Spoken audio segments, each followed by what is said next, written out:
खम्मा गणिसा। आप सब वीडियो देखो तो चैनल ने सब्सक्राइब करो, बेल आइकन प्रेस करो, क्योंकि लेक्चर री फीस बस आपरो सब्सक्रिप्शन है। अम्मू चालू सा राम राम। एसेंशियल मेडिसिन्स यानी ज़रूरी दवाइयों के प्राइस एक बार फिर से अप्रैल 1 से बढ़ने वाले हैं और वो बढ़ेंगे एट द रेट ऑफ 12.12%। और ऐसा क्यों हो रहा है? क्योंकि होलसेल प्राइस इंडेक्स है वो भी बढ़ा है और उसी के कॉन्सिक्वेंसेस की वजह से एसेंशियल मेडिसिन्स की जो प्राइस है वो भी बढ़ जाएगी। और यही ये न्यूज़ है बेसिकली। तो मैं आपको इसमें बताऊंगी कि national list of essential medicines क्या होता है और एसेंशियल मेडिसिन्स को इस लिस्ट में किस क्राइटेरिया की वजह से शामिल किया जाता है, उन सारी चीज़ों पे हम डिस्कस करेंगे। तो ये आर्टिकल में बेसिकली इसी चीज़ की बात हुई है और जो नेशनल फार्मास्यूटिकल प्राइसिंग अथॉरिटी है वो अनाउंस करती है जब भी चेंज करना होता है एसेंशियल लिस्ट, जो मेडिसिन्स की एसेंशियल लिस्ट होती है उसमें। और ये चेंज होता है ड्रग्स प्राइस कंट्रोल ऑर्डर के बेसिस पे। तो एनपीपीए जो है वो सजेस्ट करती है और गवर्नमेंट उसी की गाइडलाइन के बेसिस पे जो एसेंशियल मेडिसिन्स है उसकी प्राइस को चेंज करती है। तो इसको लेके ये कहा जा रहा है कि जो शेड्यूल्ड ड्रग्स होते हैं, शेड्यूल्ड ड्रग्स वो होते हैं जो कि जिनकी जो कीमत होती है वो नियंत्रित होती है, सरकार द्वारा उनकी कीमतों पे नियंत्रण किया जाता है। तो जो एक all India drugs action network है, ये एक ग्रुप है जो अफोर्डेबल हेल्थ केयर को प्रमोट करता है। तो वो ये कह रहा है कि जो नया WPI है इससे जो सीलिंग प्राइस है, जो DPCO के प्रोविज़न होते हैं कि कुछ मेडिसिन की प्राइस फिक्स रहनी चाहिए, तो उसकी सीलिंग प्राइस यानी जो उस मेडिसिन की अपर लिमिट है उससे वो भी बढ़ जाएगी। तो इस वजह से जो ओवरऑल हम मेडिसिन्स की जो प्राइस देखेंगे वो काफ़ी तेज़ गति से बढ़ जाएगी। पर गवर्नमेंट का ये आर्ग्यूमेंट है कि प्राइस को तो हम बढ़ा रहे हैं, पर इस प्राइस को बढ़ाने से ये होगा कि जो एक सप्लाई चेन है वो निश्चित रहे और जो एसेंशियल मेडिसिन्स है उनकी कमी ना, ये चीज़ सुनिश्चित करने के लिए to ensure supply they need to hike price of essential medicines, ये इसमें कहा गया था। फिर सरकार ने जो नकली दवाएं हैं उनकी भी 18 कंपनियों के लाइसेंस रद्द कर दिए, ये भी आज न्यूज़ में आया था। और ये रद्द किए जाते हैं drug control general of India, इसके द्वारा जो नकली दवाइयाँ होती है उनके लाइसेंस को रद्द किया जाता है। Drug controller general of India, general of India, इसको कहा जाता है भारतीय औषधि महानियंत्रक, ये भी कहा जाता है drug controller general of India. तो उन्होंने जो ऑनलाइन बिक्री थी, कुछ मेडिसिन्स की बिक्री ऑनलाइन भी की जा रही थी अमेज़ॉन और फ्लिपकार्ट जैसे प्लेटफॉर्म्स पे, तो उनको भी नोटिस भेजकर और ऐसी कंपनियों से, जो भी कंपनियां ऑनलाइन बिक्री कर रही थी ड्रग्स की या फिर दवाइयों की, तो उनको भी नोटिस भेजकर इस पे जवाब मांगा है drug controller general of India ने। तो यही ये न्यूज़ थी और इससे रिलेटेड कुछ बैकग्राउंड इन्फॉर्मेशन भी मैं आपको बता देती हूँ कि national list of essential medicine है, ये रिलीज़ किया जाता है ministry of health and family welfare के द्वारा। और जो WPI है वो बढ़ा है, इस वजह से जो सीलिंग प्राइस है DPCO की वो भी बढ़ चुकी है। और शेड्यूल्ड ड्रग्स जो है उसकी, मतलब ये कंट्रोल ड्रग्स होते हैं, उनकी प्राइस मैक्सिमम 10% तक बढ़ सकती है, पर इस बार 12.12% की रेट से बढ़ी है। तो आप देख सकते हैं कि महंगाई का इफ़ेक्ट आज की डेट में जो हमारी एसेंशियल मेडिसिन है उन पे भी हो रहा है। और इस पे ये भी होता है कि they should be sold below national, मतलब जो प्राइस फिक्स की जाती है नेशनल फार्मास्यूटिकल प्राइसिंग अथॉरिटी के द्वारा, नेशनल फार्मास्यूटिकल प्राइसिंग अथॉरिटी के द्वारा उसकी सीलिंग लिमिट से कम प्राइस होनी चाहिए जो इन ड्रग्स की प्राइस है एसेंशियल मेडिसिन्स की। और ये किस पे बेस्ड है? ये WHO के द्वारा एक एसेंशियल मेडिसिन लिस्ट है, उस पे national list of essential medicine निकाली जाती है। सबसे पहले 96 में निकाली गई थी, उसके बाद में रिवाइज होता गया है सालों साल। आप देख सकते हैं लास्ट टाइम 2022 में हुआ था और अब 2023 में फिर से इस जो लिस्ट है इसको रिवाइज़ किया जा रहा है। अब इसमें क्राइटेरिया क्या होता है, एक तो वो जो मेडिसिन है वो एसेंशियल होनी चाहिए, फिर डिजीज़ बर्डन जैसे चेंज होता है तो उसमें जो ये जो लिस्ट में मेडिसिन्स ऐड हुई है वो भी चेंज होती रहती है। जैसे कि पहले टीबी बहुत ख़तरनाक बीमारी थी, आज की डेट में भी ख़तरनाक है, पर जैसे सिनेरियो चेंज हुआ और कोविड-19 का जो ड्रग्स है वो इम्पॉर्टेंट हो गया, उसकी मेडिसिन्स इम्पॉर्टेंट हो गई, तो उनको भी NLEM में शामिल किया गया है। तो ये जो सिनेरियो चेंज होता रहता है, डिजीज़ बर्डन चेंज होता रहता है, तो इस लिस्ट में जो एसेंशियल मेडिसिन्स है वो भी चेंज होती रहती है टाइम टू टाइम। फिर उसकी एफिकेसी और सेफ्टी प्रोसीजर्स को भी ध्यान में रखा जाता है, कॉस्ट इफेक्टिव होनी चाहिए वो मेडिसिन, और fix dose combination. Fix dose combination मतलब जैसे एक तो होता है सिंगल मेडिसिन हो, और फिक्स डोज कॉम्बिनेशन में क्या होता है, एक या मतलब दो या दो से अधिक मेडिसिन्स जो भी होती है उनके कॉम्बिनेशन, दो या दो से अधिक जो मेडिसिन्स का जो कॉम्बिनेशन होता है वो फिक्स डोज कॉम्बिनेशन होता है, वो भी क्राइटेरिया इसमें ध्यान रखा जाता है। अब इसका पर्पस क्या होता है, रैशनल यूज़ होना चाहिए मेडिसिन्स का, ठीक है, एकदम आप बुद्धिमत्ता से मेडिसिन्स का यूज़ करो। फिर सेफ एंड इफेक्टिव ट्रीटमेंट को ये गाइड करता है। फिर नेक्स्ट है कि procurement and supply of medicine in public sector, मतलब ये किस रीज़न से ये लाई जाती है कि एक तो मेडिसिन्स का एकदम प्रॉपर यूज़ हो, और ये जो इफेक्टिव ट्रीटमेंट है उसको गाइड करे कि एकदम जो भी लोगों का ट्रीटमेंट हो रहा है वो इफेक्टिवली हो रहा है, सेफ्टी प्रोसीजर्स को ध्यान में रख कर हो रहा है।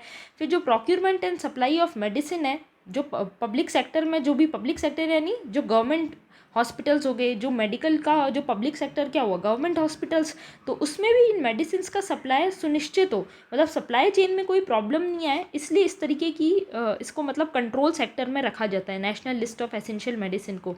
और स्टेट गवर्नमेंट भी इसी के बेसिस पे एक लिस्ट प्रिपेयर करती है। तो यही था national list of essential medicine. फिर नेक्स्ट अपना जो आर्टिकल है वो बेसिकली रिलेटेड है प्रेस की फ्रीडम से, that press must remain free if a country is to remain a democracy. CJI जो हमारे चंद्रचूड़ जी हैं उन्होंने अभी अभी ये स्टेटमेंट दिया, और ये एक बहुत ही इंपॉर्टेंट स्टेटमेंट है, क्योंकि हेल्दी डेमोक्रेसी के लिए जो मीडिया है वो फ्री होनी चाहिए विदाउट एनी बायस। यही इस पर्टिकुलर आर्टिकल में डिस्कस किया गया है, और इस आर्टिकल का जो क्रक्स है वो मैंने अपने नोट्स के फॉर्म में लिख दिया है। और ये बहुत ही इम्पॉर्टेंट आर्टिकल है, क्योंकि मीडिया बायस, येलो जर्नलिज्म और फेक न्यूज़, इस तरीके की प्रॉब्लम्स आजकल बहुत चल रही है। तो ऐसे टाइम पे मीडिया का एकदम विदाउट एनी बायस होना बहुत ज़रूरी है, जिससे कि हमारी जो डेमोक्रेसी है वो इंश्योर हो पाए। क्योंकि आप जानते होंगे मीडिया को फोर्थ पिलर ऑफ गवर्नमेंट कहा जाता है, और इसकी जो अगर इसकी बायसनेस से या इसको फ्री रखना ज़रूरी है तो उसके लिए आर्टिकल 19 है हमारे कॉन्स्टिट्यूशन में, which deals with freedom of speech and expression. तो ये भी आप देख सकते हैं, फॉर मीडिया एंड डेमोक्रेसी ये दोनों आपस में कितने लिंक हैं। और मीडिया के स्टैंडर्ड्स भी अपहोल्ड रखने की ज़रूरत है, मतलब उसमें एक्यूरेसी होनी चाहिए, जो भी मीडिया न्यूज़ दे रही है वो एक्यूरेट होनी चाहिए, इम्पार्शियल होनी चाहिए, और उसमें रिस्पॉन्सिबिलिटी इन्वॉल्व होनी चाहिए। तो ये जो इसके स्टैंडर्ड्स हैं मीडिया के वो हमेशा बरकरार रहने ज़रूरी है। अब मीडिया के रोल क्या होते हैं, मतलब मैं आपको इसमें पूरी मीडिया से रिलेटेड जो भी बैकग्राउंड इन्फॉर्मेशन है, इसमें अगर आपकी कोई एग्ज़ाम में ऐसे भी आता है, क्योंकि कई बार UPSC में भी ऐसे पूछा जाता है, फिर कई जो हमारा GS2 वाला पोर्शन है वो भी इसमें कवर होता है। फिर RAS की भी मैं बात करूं तो RAS के पेपर में भी जो मीडिया और डेमोक्रेसी है ये हमारे गवर्नेंस वाले सेक्टर में कवर होता है। तो इसीलिए मीडिया हर क्षेत्र में इम्पॉर्टेंट है, तो इसके बारे में आपको सारी बैकग्राउंड इन्फॉर्मेशन होनी चाहिए। तो इसका रोल क्या रहता है कि it provide information, fair information, चाहे वो कोई भी इशू हो, पॉलिटिकल इशू हो, सोशल इशू हो, पॉलिसीज़ या इवेंट से रिलेटेड इशू हो। फिर ये पब्लिक डिबेट को इनकरेज करती है, एंड इट एजुकेट सिटीजन। सबसे इम्पॉर्टेंट है कि सिटीजन्स को एजुकेट करती है, उनको अवेयर करती है, जिससे कि उनमें अवेयरनेस फैलाती है, जिससे उनको पता चले कि क्या इश्यूज चल रहे हैं, और एक विदाउट एनी बायस एक इंडिपेंडेंट ओपिनियन देने का काम होता है मीडिया का, जिससे कि एक बैलेंस और इंडिपेंडेंट ओपिनियन फॉर्म हो पाए सिटीजन्स का। ये काम होता है मीडिया का।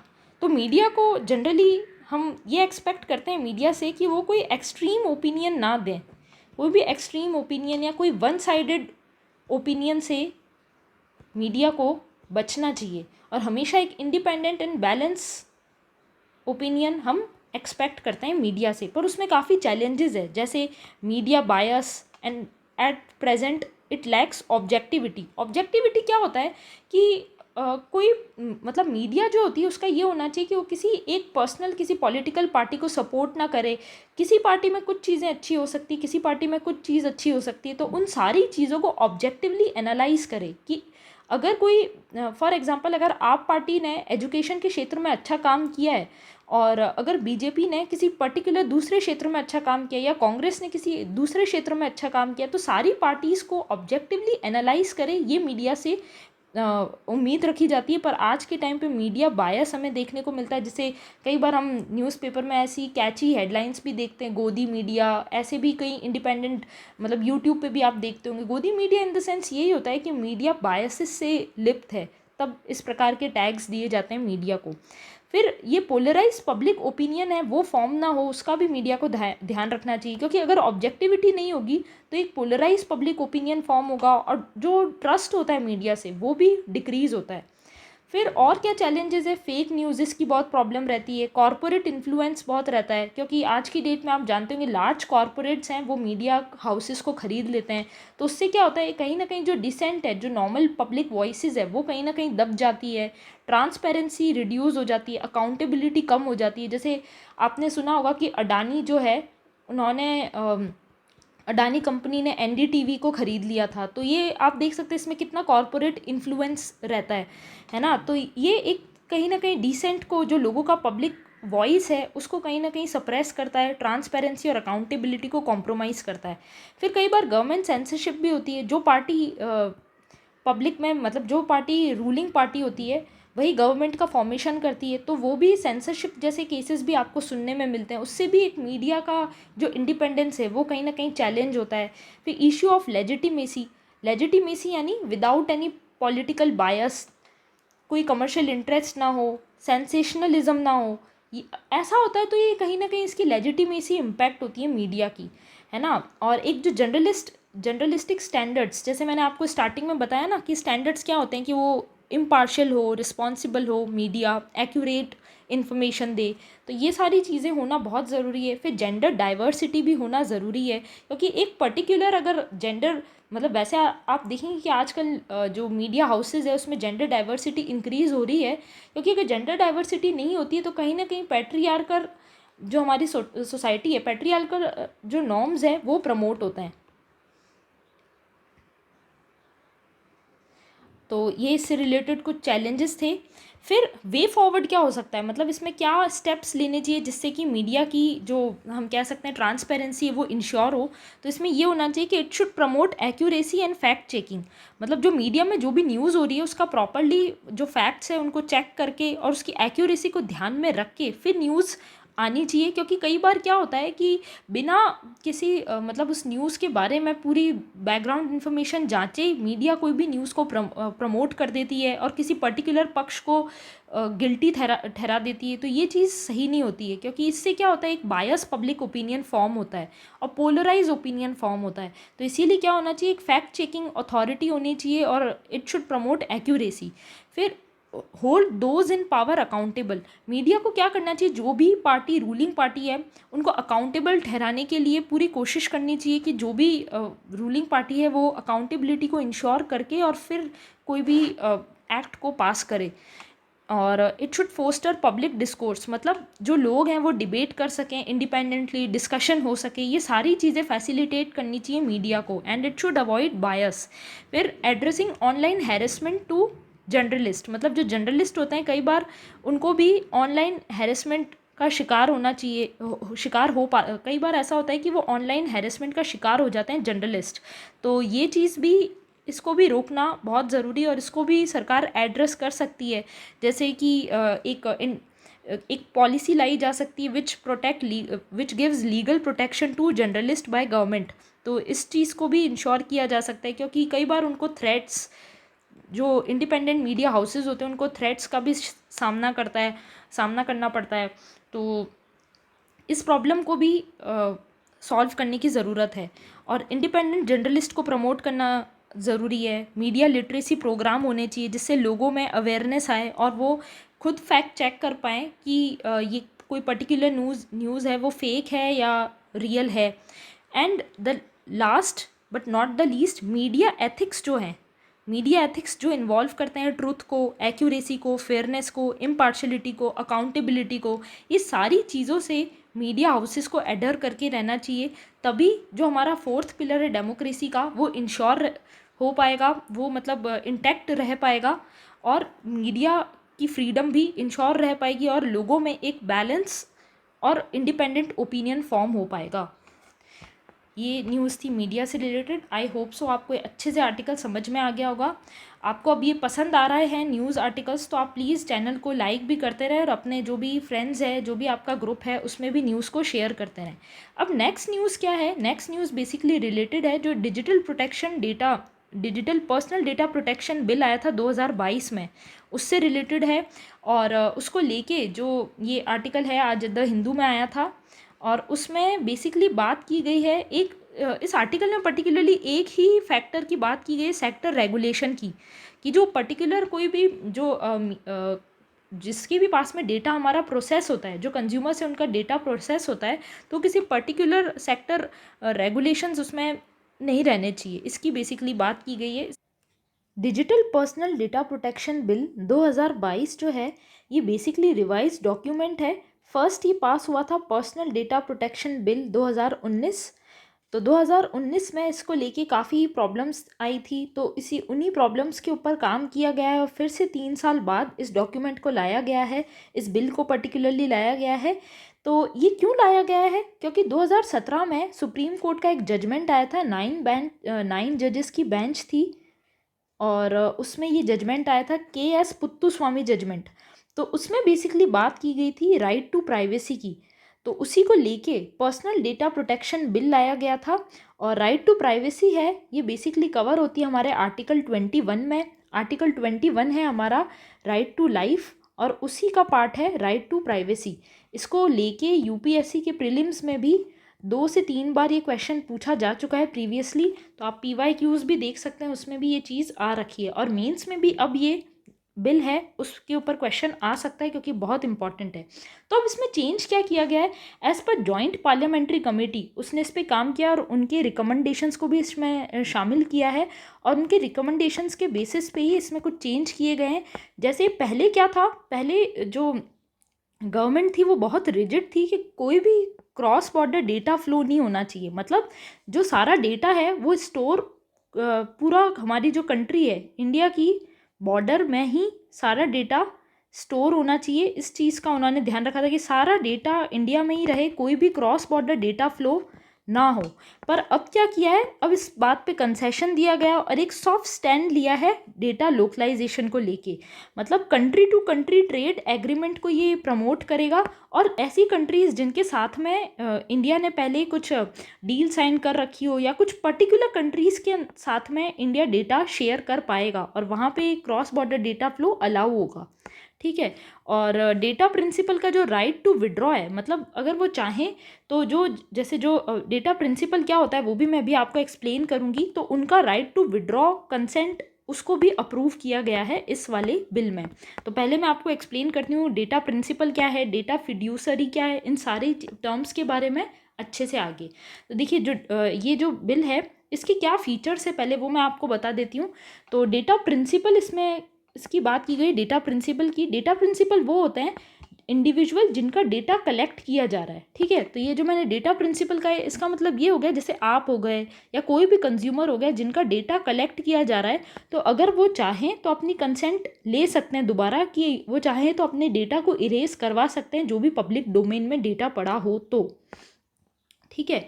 तो और इसमें वो भी मतलब वो इंडिविजुअल जिनकी एज मोर देन 18 ईयर्स है और मतलब जो एडल्ट्स हैं उनके डेटा को कलेक्ट किया जा रहा है वो डेटा प्रिंसिपल कहलाएंगे। और जिनकी एज लेस देन 18 ईयर्स है तो उसमें पेरेंट्स या कोई भी लॉफुल गार्जियन होंगे वो डेटा प्रिंसिपल कहलाएंगे। फिर डेटा फिड्यूसरी क्या होता है ये कोई भी एंटिटी हो सकती है जो आपका डेटा कलेक्ट कर रही है, ठीक है, और जो प्रोसेस कर रही है डेटा को कलेक्ट करके उसको पर्पसफुली, उसका पर्पस फिक्स है और किस मीन्स से कलेक्ट कर रही है और फिर उस डेटा को प्रोसेस करने का जो काम करे वो डेटा फिड्यूसरी कहलाती है। अब इसमें कोई भी कंपनी हो सकती है, कोई फर्म हो सकता है, पूरी स्टेट हो सकता है, इंडिविजुअल हो सकता है, क्योंकि आप जानते होंगे जैसे हमारे आधार कार्ड का डेटा हो गया या बैंक डिटेल्स हो गई, ये बहुत बड़ी जिन एजेंसीज के पास में डेटा होता है वो डेटा फिड्यूसरी कहलाते हैं, और जिनके पास बहुत हाई वॉल्यूम का डेटा होता है वो सिग्निफिकेंट डेटा फिड्यूसरी कहलाते हैं। जैसे स्टेट हो गया वो सिग्निफिकेंट डेटा फिड्यूसरी में आएगा, ठीक है। अब बाकी जैसे पर्सनल डेटा क्या होगा, वो कोई सा भी डेटा जिससे किसी भी इंडिविजुअल की आइडेंटिफिकेशन किया जाता है ना। आपका मेरा किसी का भी जो आइडेंटिफाई किस चीज़ से आप करेंगे, आपका नाम हो गया, आपकी पर्सनल डिटेल्स हो गई, है ना। इसके अलावा हेल्थ रिलेटेड सेंसिटिव डेटा भी होता है, मतलब डेटा के बहुत सारे टाइप्स होते हैं जिससे पर्सनली आपको आइडेंटिफाई किया जाता है, तो वो जो डेटा होता है वो पर्सनल डेटा कहलाता है। फिर प्रोसेसिंग, मतलब जो इंटायर साइकिल ऑफ ऑपरेशन होता है, जितनी भी साइकिल, मतलब जितने भी स्टेप्स लिए जा रहे हैं उस डेटा को प्रोसेस करने की, तो वो पूरा चीज़ क्या कहलाती है, डेटा प्रोसेसिंग। अब इसके 7 प्रिंसिपल्स होते हैं, ठीक है। वो 7 प्रिंसिपल्स क्या क्या हैं कि uses of data by organization, जिस भी डेटा के द्वारा जिस भी ऑर्गेनाइजेशन के द्वारा डेटा को प्रोसेस किया जा रहा है, वो ऑर्गेनाइजेशन पूरे लॉफुल, फेयर और ट्रांसपेरेंट मैनर से उस डेटा को प्रोसेस करे, इस चीज़ को इंश्योर किया जाता है। And it should be use only for the purpose defined, मतलब जिस पर्पस से डेटा को यूज़ किया जा रहा है उसी पर्पस के लिए डेटा का यूज़ होना चाहिए, ठीक है। फिर डेटा मिनिमाइजेशन, मतलब जितना रिक्वायर्ड है उसी उतना ही डेटा कलेक्ट करें, उससे ज़्यादा डेटा को कलेक्ट ना करें, मतलब डेटा का मिनिमाइजेशन पे ध्यान दिया जाएगा। डेटा एक्यूरेट हो, and it can't stored perpetually, मतलब परपेचुअली मतलब हमेशा के लिए डेटा को स्टोर नहीं किया जा सकता, कुछ फिक्स टाइम के लिए ही उसको स्टोर किया जाएगा। फिर है रीजनेबल सेफगार्ड, मतलब एक रीजनेबल सेफगार्ड भी इंश्योर करना ज़रूरी है कि कितने टाइम के लिए डेटा को स्टोर किया जा रहा है, तो वो सारी एक रीजनेबलनेस उसमें होनी चाहिए, ठीक है। And those who decide purpose और मीन्स टू बी अकाउंटेबल, मतलब जो भी डिसाइड कर रहे हैं कि जो डेटा को जो भी कलेक्ट कर रहे हैं उसका पर्पस और मीन्स, वो उनको, मतलब जैसे जो डेटा फिड्यूसरी हो गई, जो उसका पर्पस और मीन्स, वो किस पर्पस से उस डेटा को कलेक्ट कर रहे हैं, वो इस चीज़ के लिए अकाउंटेबल होने चाहिए, ठीक है ना। तो ये इससे रिलेटेड कुछ इसके 7 प्रिंसिपल्स थे। अब इसमें इंडिविजुअल्स के क्या क्या राइट इन्वॉल्व हैं, तो दे हैव राइट ऑफ इंफॉर्मेशन, मतलब, और ये राइट ऑफ इंफॉर्मेशन मतलब वो जो भी डेटा चाहे, उन्होंने जो भी डेटा, जो डेटा प्रिंसिपल्स ने डेटा दिया है डेटा फिड्यूसरी को, मतलब इसमें किसकी बात हो रही है, डेटा प्रिंसिपल्स की राइट की बात हो रही है जो डेटा दे रहे हैं। आई होप सो आप समझ चुके होंगे। और प्रिंसिपल में आप स्पेलिंग देख लेना, ए बीच में आ रहा है ना, और ये जो 7 प्रिंसिपल्स की बात की है उसमें इसकी स्पेलिंग LES है। तो ये छोटी छोटी चीज़ें भी होती है जो भी इनको भी ध्यान में रखना ज़रूरी है। तो डेटा प्रिंसिपल जो है उसके राइट्स की बात हो रही है, तो उनको राइट होता है जो भी इंफॉर्मेशन उन्होंने डेटा फिड्यूसरी को दी है वो इन्फॉर्मेशन वापस लेने की, मतलब उसके बारे में वो फिर से इन्फॉर्मेशन उनसे मांग सकते हैं। और वो कौन सी लैंग्वेजेस में, कोई सी भी लैंग्वेजेस जो 8th शेड्यूल में हो, उन सारी लैंग्वेजेस में वो डेटा की डिमांड कर सकते हैं। फिर they have right to consent, मतलब वो चाहे तो कौन सा आइटम, मतलब कोई अपने पर्टिकुलर डेटा की कौन सा डेटा वो दे रहे हैं, उसकी कंसेंट डेटा प्रिंसिपल के पास होती है, किस पर्पस से दे रहे हैं, फिर उसकी कितनी प्रोसेसिंग होगी, ये सारी इन्फॉर्मेशन उनके पास होनी चाहिए और उनका इसमें कंसेंट भी होना चाहिए। फिर राइट टू इरेज या रिमूवल, वो चाहें तो अपनी डेटा को वापस, ये कह सकते, डिमांड कर सकते हैं कि मेरी जो इन्फॉर्मेशन पब्लिक डोमेन में है उसको आप इरेज कर दो। And they have right to nominate as well, मतलब अगर उनकी डेथ हो जाती है या इनकेपेसिटी, कोई मेडिकल या हेल्थ प्रॉब्लम्स की वजह से या फिजिकली कोई डैमेज हो जाता है, तो उसकी ऐसी प्रॉब्लम हो तो वो किसी को नॉमिनेट भी कर सकते हैं, अपने फैमिली मेम्बर्स या फ्रेंड्स को, जो उसके बाद में आफ्टर देयर डेथ और incapacity they can handle their personal data, ठीक है। फिर डेटा प्रोटेक्शन बोर्ड भी होगा विच विल इंश्योर कंप्लाइंस, मतलब जो भी डेटा फिड्यूसरी है वो इस पर्टिकुलर लॉ के बेसिस पे काम करे, इस कंप्लाइंस को इंश्योर करने का काम डेटा प्रोटेक्शन बोर्ड का होगा। और कोई अनसेटिस्फैक्ट्री रीज़न होता है या कोई भी कंप्लेन फाइल करता है बोर्ड को, कंज्यूमर को, तो उस कंप्लेन का रिड्रेसल का काम भी डेटा प्रोटेक्शन बोर्ड का होगा। फिर क्रॉस बॉर्डर डेटा ट्रांसफ़र मैंने आपको बता ही दिया कि सर्टेन नोटिफाइड कंट्रीज़ और टेरिटरीज़ में स्टोरेज और ट्रांसफ़र की परमिशन दी जा सकती है। और सूटेबल डेटा सिक्योरिटी लैंडस्केप, मतलब यही किसी पर्टिकुलर सर्टेन नोटिफाइड कंट्रीज़ और टेरिटरीज़ वहाँ पे ट्रांसफ़र किया जा सकता है। And government can access data, अगर गवर्नमेंट चाहे तो ऐसी टेरिटरी से डेटा को एक्सेस करने की परमिशन गवर्नमेंट के पास होगी। फिर इसमें पेनल्टीज़ क्या होती है, अगर डेटा फिड्यूसरी डेटा ब्रीच करते हैं या किसी डेटा लीक हो जाता है किसी वजह से या जानबूझ के, तो कितनी 50 करोड़ से 500 करोड़ तक की पेनल्टी डेटा फिड्यूसरी को भरनी पड़ सकती है। और डेटा प्रिंसिपल अगर कोई फॉल्स डॉक्यूमेंट देता है या कोई फॉल्स कंप्लेन फाइल करता है तो उनको 10,000 तक का जुर्माना भरना पड़ सकता है। अब इसमें एग्जम्पशन क्या है कि सेंट्रल गवर्नमेंट चाहे तो कोई पर्टिकुलर केस, जैसे अगर कंट्री की सोवरेनिटी इन्वॉल्व हो, इंटीग्रिटी इन्वॉल्व हो, सिक्योरिटी या दूसरी कंट्री से फ्रेंडली रिलेशंस इन्वॉल्व हो या पब्लिक ऑर्डर वाली सिचुएशन हो, तो इस जो ये लॉ है उसको सरपास कर सकता है और गवर्नमेंट की एजेंसीज ऐसे टाइम पे विदाउट मतलब कोई भी बिना ऊपर वाले प्रोविजंस को यूज़ किए डेटा को एक्सेस कर सकती है गवर्नमेंट। तो ये इससे रिलेटेड एग्जम्पशंस थे और इससे रिलेटेड कंप्लीट इन्फॉर्मेशन थी। आई होप सो आपको ये आर्टिकल अच्छे से समझ में आ गया होगा। तो ये एग्ज़ाम पॉइंट ऑफ व्यू से बहुत इंपॉर्टेंट है, आप इससे अच्छे से नोट्स भी बना लेना। और अब हम चलते हैं अपने नेक्स्ट आर्टिकल की ओर। तो हमारा जो नेक्स्ट आर्टिकल है वो बेसिकली है PPF Sukanya Samriddhi interest rate hike unlikely. मतलब कि क्या है कि बहुत टाइम से जो स्मॉल सेविंग स्कीम्स है उनकी जो रेट है वो बहुत टाइम से नहीं बढ़ी है। तो इसी को लेके डिमांड चल रही थी कि स्मॉल सेविंग स्कीम्स की रेट भी बढ़नी चाहिए। ये एक छोटी सी न्यूज़ थी, तो इसी से रिलेटेड बस मैं आपको बता देती हूँ। इसमें इंपॉर्टेंट ये है कि स्मॉल सेविंग स्कीम क्या होता है। तो जो हाउस होल्ड सेविंग्स होती है उसमें स्मॉल सेविंग स्कीम्स का बहुत बड़ा महत्व होता है, क्योंकि जनरली जो जैसे जो भी घरों की छोटी छोटी सेविंग्स होती है वो स्मॉल सेविंग स्कीम्स में आती है। तो इसका इंटरेस्ट रेट जो है वो पीरियोडिकली रिवाइज़ किया जाता है गवर्नमेंट के द्वारा। जो मिनिस्ट्री ऑफ फाइनेंस है वो इसको रिवाइज़ करती रहती है और इसका रिवीजन होता है on the basis of government bonds. जैसे गवर्नमेंट बॉन्ड की जिस रेट से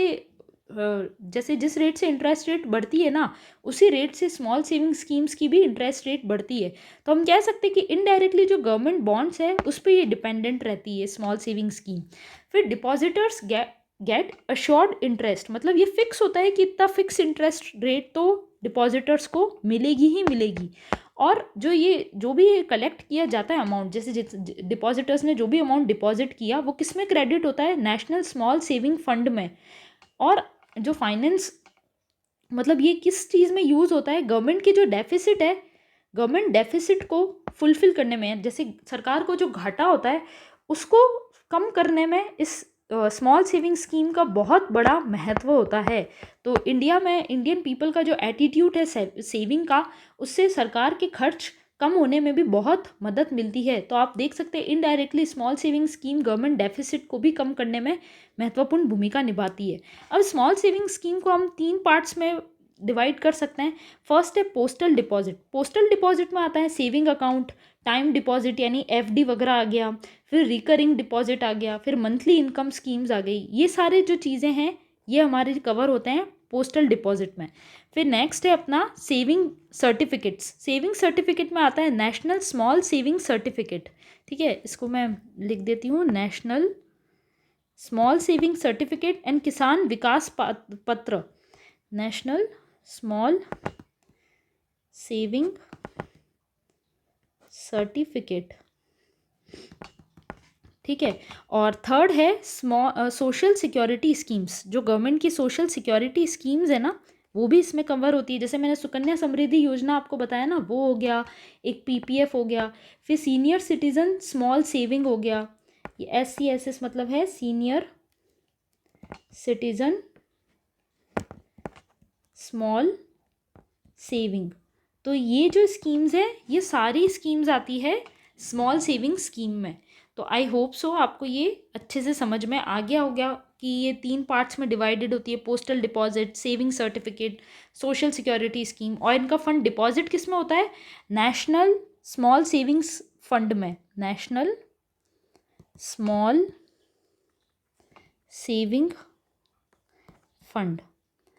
तो आई होप सो आपको ये आर्टिकल अच्छे से समझ में आ चुका होगा। ये प्रीलिम्स के लिए भी इम्पॉर्टेंट है और मेंस के लिए भी स्पेसिफिकली काफ़ी इम्पॉर्टेंट है।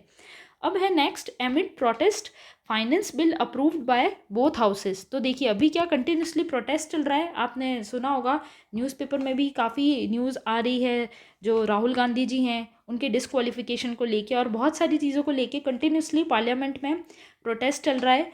तो उसी के बीच फाइनेंस बिल जो है उसको पास कर दिया गया है।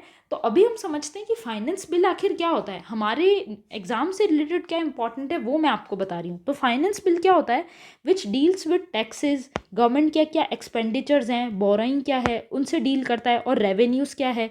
जो बिल इन सारी चीज़ों से डील करता है फाइनेंस या मनी से, तो वो किस में आता है, फाइनेंस बिल में। ठीक है, और ये किस में कवर होता है, जो रूल 219 है, rules of procedure of Lok Sabha, उसमें क्या कहा गया है कि फाइनेंस बिल ऑर्डिनरली इंट्रोड्यूस होता है हर साल। ठीक है, and it deals with financial proposals of government for following financial year. मतलब कि जैसे 2023 अभी बजट हमारा पास हुआ है, तो जो बजट पास हुआ है ना, उस बजट के पास होने के बाद में फाइनेंस बिल पास होता है, उसके बाद में बजट से पैसा मिलता है। तो और इसके अलावा जो सप्लीमेंट्री, मतलब कि पूरे साल में कोई सप्लीमेंट्री फाइनेंशियल प्रपोजल्स हो, तो वो भी किस में कवर होते हैं, फाइनेंस बिल में। तो उसके लिए भी एक बिल पास होना ज़रूरी होता है, तो वो किस में आता है, फाइनेंस बिल में। ठीक है, अब फाइनेंशियल लेजिस्लेशंस कितने टाइप के होते हैं, दो टाइप के होते हैं, एक होता है मनी बिल और दूसरा होता है फाइनेंस बिल। तो आप सोच रहे होंगे कि मनी बिल अलग होता है, फाइनेंस बिल अलग होता है क्या। तो देखिए क्या होता है कि सारे जो मनी बिल होते हैं ना, वो फाइनेंस बिल में ही आते हैं। कैसे, क्योंकि फाइनेंस बिल बेसिकली दो टाइप के होते हैं, एक फर्स्ट और एक सेकंड। तो फर्स्ट वाला जो है उसमें मनी बिल भी कवर होते हैं और अदर लेजिस्लेशंस भी कवर होते हैं। मतलब मनी बिल में जो भी मतलब मनी बिल के जो भी चीज़ें होती है, जो भी मनी बिल में रहती है, वो भी कवर होते हैं, उसके भी सारे प्रोविजंस कवर होते हैं मनी बिल के। All provisions of money bill plus दूसरे लेजिस्लेशंस भी इसमें कवर होते हैं, ऑर्डिनरी लेजिस्लेशन हम कह सकते हैं, वो भी इसमें कवर होते हैं। ठीक है, तो ये मेरे को आई होप सो आपको समझ आ रही होगी ये वाली चीज़ भी। तो मनी बिल बेसिकली आती है आर्टिकल 110 में, और इसमें यही कहा गया कि all money bills are finance bill but vice versa is not true. मतलब सारे मनी बिल्स तो फाइनेंस बिल होते हैं, पर सारे फाइनेंस बिल मनी बिल हो ये ज़रूरी नहीं है। क्योंकि आप देख सकते हैं फाइनेंस बिल का एक पार्ट है, जैसे अगर मैं ऐसे बताऊँ तो ये जैसे फाइनेंस बिल है और उसके पार्ट है मनी बिल। तो सारे मनी बिल फाइनेंस बिल है, पर सारे फाइनेंस बिल मनी बिल नहीं है। ये वाला पार्ट छूट गया ना, समझ रहे हैं आप मैं क्या कहना चाहती हूँ आपको। एंड जो अगर स्पीकर है वो अगर सर्टिफाई करता है कि ये बिल मनी बिल है या ये बिल फाइनेंस बिल है, तो अल्टीमेटली स्पीकर का जो सर्टिफिकेशन है वो इसमें मैटर करता है कि स्पीकर किस चीज़ को मनी बिल कह रहा है और किसको फाइनेंस बिल कह रहा है। फिर ऐसा क्यों, क्योंकि फाइनेंस बिल में कुछ मतलब फाइनेंस बिल में कुछ प्रोविजंस होते हैं वो अलग होते हैं। जैसे कि ये सिर्फ लोकसभा में ही इंट्रोड्यूस हो सकता है, फिर इसको अगर प्रेसिडेंट की रिकमेंडेशन पे ही इंट्रोड्यूस हो सकता है, मतलब ये राज्यसभा में इंट्रोड्यूस नहीं हो सकता। इसके साथ में और क्या होता है कि अगर एक बार ये पास हो जाए तो जो राज्यसभा है वो सिर्फ इसमें सजेशन दे सकती है, वो इसको रिजेक्ट नहीं कर सकती है। फिर अगर ये दोनों हाउसेस से पास हो जाता है, उसके बाद में प्रेसिडेंट जो है वो या तो इसको अप्रूव करते हैं या इसको रिजेक्ट कर सकते हैं। वो इसको दोबारा रिकमेंडेशन के लिए नहीं भेज सकते, मतलब रिकमेंडेशन इसमें नहीं होता। किसमें, फाइनेंस बिल में, सॉरी मनी बिल में। और इसमें ये भी होता है कि राज्यसभा जो सजेशंस के लिए राज्यसभा के पास जाता है, उससे 14 डेज़ का उसमें टाइम पीरियड होता है, उससे ज़्यादा टाइम नहीं होता। मतलब आप राज्यसभा को सजेस्ट करने के लिए और डिस्कशन करने के लिए भी सिर्फ 14 दिन ही मिलते हैं।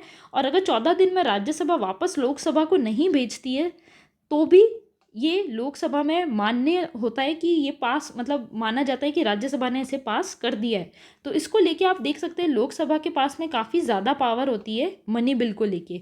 पर फाइनेंस बिल में क्या होता है, इसमें मनी बिल के भी सारे मैटर होते हैं, और अदर मैटर जो जनरल लेजिस्लेशन के मैटर हैं वो भी इसमें होते हैं, ठीक है। और इसमें सिमिलैरिटी क्या होती है कि ये भी सिर्फ लोकसभा में ही इंट्रोड्यूस हो सकता है और प्रेसिडेंट की रिकमेंडेशन पे इंट्रोड्यूस हो सकता है, पर बाकी सारे एस्पेक्ट में ये ऑर्डिनरी बिल की तरह ट्रीट किया जाता है। जैसे कि इट कैन बी रिजेक्टेड और अमेंडेड बाय राज्यसभा, मतलब राज्यसभा चाहे तो इसको रिजेक्ट भी कर सकती है और अमेंड भी कर सकती है। और president can summon joint sitting, मतलब वो प्रेसिडेंट जॉइंट सिटिंग भी बुला सकता है, फिर उसके बाद में प्रेसिडेंट इसको रिजेक्ट कर सकता है, रिटर्न कर सकता है, and it can give its assent. मतलब अगर कोई डेडलॉक क्रिएट हो जाता है तो प्रेसिडेंट जॉइंट सिटिंग बुला सकता है लोकसभा और राज्यसभा के लिए। किसकी बात हो रही है? ये फाइनेंस बिल फर्स्ट की बात हो रही है, मनी बिल की बात नहीं हो रही है, ठीक है ना। तो इसमें ये प्रोविज़न होते हैं और फिर प्रेसिडेंट या तो इसमें रिजेक्ट कर सकता है, अपनी अप्रूवल दे सकता है, या फिर रिटर्न भी भेज सकता है, रिकमेंड मतलब वापस कंसीडर करने के लिए, रिटर्न फॉर कंसीडरेशन, मतलब वापस इस पर कंसीडरेशन हो और वापस इस पर डिस्कशन हो, इसके लिए प्रेसिडेंट वापस इस बिल को रिटर्न भी कर सकता है, ठीक है। फिर जो दूसरा है फाइनेंस बिल 2 है, उसके प्रोविजंस क्या होते हैं? उसमें सारे प्रोविजंस इन्वॉल्व होते हैं एक्सेप्ट जो भी मनी बिल में है और फाइनेंस बिल फर्स्ट में है। मतलब ये इन्वॉल्व बेसिकली करता है expenditure from consolidated fund of India, ठीक है। ये है कंसोलिडेटेड फंड ऑफ इंडिया, तो उसके अंदर से जो भी एक्सपेंडिचर हो रहे हैं उन सबको ये इन्वॉल्व करता है। And it does not include any matter in article 110, 110 के जो भी मैटर है उनको ये शामिल नहीं करता, जैसा कि मैंने आपको बता दिया, यानी मनी बिल को शामिल नहीं करता। और एक इसमें आता है आर्टिकल 117(3) क्लॉज 3, आर्टिकल 117 क्लॉज 3, इसमें ये आता है, ठीक है। Same legislative procedure as ordinary bill, जो ऑर्डिनरी बिल के प्रोसीजर्स होते हैं ना उन्हीं को ये फॉलो करता है। And it can be introduce in any house but need recommendation of president, मतलब ये किसी भी हाउस में इंट्रोड्यूस हो सकता है। तो इंट्रोडक्शन के टाइम पे तो प्रेसिडेंट की इसमें एसेंट की ज़रूरत नहीं होती, मतलब ये बिना प्रेसिडेंट की रिकमेंडेशन के भी किसी भी हाउस में इंट्रोड्यूस हो सकता है, चाहे लोकसभा हो या फिर राज्यसभा हो। पर जब कंसीडरेशन होता है बिल का उस टाइम पे प्रेसिडेंट की रिकमेंडेशन होना ज़रूरी है। तो आई होप सो आपको फाइनेंस बिल 1, 2 और मनी बिल इन तीनों में क्या बेसिक डिफरेंस है वो समझ में आ चुका होगा। अब हम चलते हैं हमारे नेक्स्ट आर्टिकल की ओर। तो ये बेसिकली रिलेटेड है जो फास्टैग वाला सिस्टम है जो टोल्स पे जनरली लगा रहता है, उसमें क्या चेंजेस आए उससे लेके। तो अब क्या होगा, अब नंबर प्लेट जो रहती है ना, जो भी गाड़ियाँ रहती है उनके पीछे जो भी नंबर प्लेट रहती है उन नंबर प्लेट से ही डायरेक्ट टोल पे जो पैसा है वो कट जाएगा। अब फास्टैग की ज़रूरत नहीं होगी। तो ये national highway authority of India का एक नया रास्ता है फॉर सीमलेस रोड ट्रांसपोर्टेशन, ठीक है ना। तो इसी से रिलेटेड है ये आर्टिकल और इसको डेवलप किया जा रहा है national highway authority of India के द्वारा, ठीक है। तो इसमें क्या क्या टेक्नोलॉजी इन्वॉल्व है? तो एक तो इसमें है automatic number plate recognition, automatic number plate recognition, और इसमें डिजिटल चिप लगाई जाएगी हाई सिक्योरिटी प्लेट पर, जिससे कि डायरेक्ट मतलब जो चिप होगी ना, प्लेट जो जैसे नंबर प्लेट रहती है उसके ऊपर डिजिटल चिप लगाई जाएगी और इस चिप को स्कैन डायरेक्ट कर लिया जाएगा। जो हाई रिजोल्यूशन कैमरा लगे होंगे टोल नाके पे, है ना, जो टोल्स पे जो हाई रिजोल्यूशन कैमरा होंगे वो इस चिप को, डिजिटल चिप को डायरेक्टली रिकॉग्नाइज कर लेंगे। और उसके बाद में फिर इसमें ये भी होगा कि जो एक फास्टैग में जो मनी रखा जाता था, फास्टैग में बार बार रिचार्ज करवाना पड़ता था, वो करवाने की ज़रूरत नहीं होगी क्योंकि डायरेक्ट ये बैंक से लिंक होगा। तो बैंक से डायरेक्टली पैसा कट जाएगा और फास्टैग का रिचार्ज करवाने की इसमें कोई ज़रूरत नहीं होगी। और यही बस इससे रिलेटेड था। और इसका फर्स्ट फेज़ अभी आ रहा है दिल्ली मुंबई एक्सप्रेस पे और जीपीएस बेस्ड होगा ये, ठीक है। तो आई होप सो ये आर्टिकल भी आपको समझ में आ गया होगा। अब नेक्स्ट आर्टिकल है वो बेसिकली है जो हम कह सकते हैं जो शेड्यूल कास्ट है, जो दलित है, उनको लेके और उनके ऊपर जो एट्रोसिटीज़ है, उनके ऊपर जो अत्याचार है उसके मामले लगातार बढ़ते जा रहे हैं। स्पेशली अगर मैं नेशनल क्राइम रिकॉर्ड ब्यूरो की जो रिपोर्ट है, रीसेंट रिपोर्ट, उसकी बात करूं तो 2018 में जैसे आप ये वाला डेटा भी देखें तो उत्तर प्रदेश में सबसे ज़्यादा क्राइम दर्ज हुए हैं, और सेकंड नंबर पे राजस्थान है, जहाँ पे शेड्यूल कास्ट जो है, जो दलित हैं, उन पे सबसे ज़्यादा अत्याचार रहे हैं, और थर्ड पे आता है मध्य प्रदेश। और अगर मैं ओवरऑल डेटा की बात करूँ तो एज़ पर एनसीआरबी डेटा, ये एनसीआरबी का डेटा है, नेशनल क्राइम रिकॉर्ड ब्यूरो के डेटा है, तो 2018 में जो क्राइम रिपोर्टिंग हुई थी शेड्यूल कास्ट पे वो 42,793 थी। और आज की डेट में, यानी आज की डेट में मतलब ये 2021 लास्ट डेटा है, उसकी अगर मैं बात करूं तो उसमें 50,900 केसेस दर्ज हुए हैं। तो आप देख सकते हैं ये काफ़ी ज़्यादा नंबर है, 4 साल में कितना तेज़ी से नंबर इंक्रीज़ हो रहा है। तो इस पर यकीनन सरकार को काम करने की ज़रूरत है। वैसे एक इसमें लॉ भी है, prevention of atrocities against schedule caste and schedule tribe act, ठीक है। तो इसका प्रॉपर ईयर क्या है वो मैं आपको और देख के बता दूंगी, और ये जो मैंने अभी न्यूज़ बताई है उसका बैकग्राउंड इन्फॉर्मेशन इससे जो कलेक्ट की थी मैंने इन्फॉर्मेशन वो है, तो वो भी आप इससे अपने नोट्स अपडेट कर सकते हैं। तो आई होप सो आपको ये सारे आर्टिकल्स पसंद आ रहे होंगे। आप देख सकते हैं मैंने इसमें राजस्थान पत्रिका के आर्टिकल्स कवर किए हैं, इसके साथ में जो बैकग्राउंड इन्फॉर्मेशन है वो कवर की है, द हिंदू के आर्टिकल्स कवर किए हैं, फिर ये वाला जो मीडिया वाला आर्टिकल है वो बेसिकली आया था हमारा, और इंडियन एक्सप्रेस में, इंडियन एक्सप्रेस का आर्टिकल है ये भी मैंने कवर किया है। तो इतने सारे न्यूज़पेपर्स मुझे डेली पढ़ने पड़ते हैं, उसके बाद में मैं आपके लिए एक अच्छी न्यूज़ बना के लाती हूँ। तो आप प्लीज़ चैनल को सब्सक्राइब करें and hit the like button. Stay tune for more such informative content. Thank you.